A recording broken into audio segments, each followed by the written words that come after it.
কুণ্ঠিতা সংকুচিতা বধূ ছিল না নিস্তারিণী।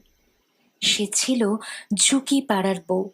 সংসারের কাজকর্মে সে অনলস অক্লান্ত। কি বিশ্রী চেহারা হয়ে গিয়েছে তার, ওর দিকে তাকানো চায় না, এমন খারাপ দেখতে হয়েছে ও।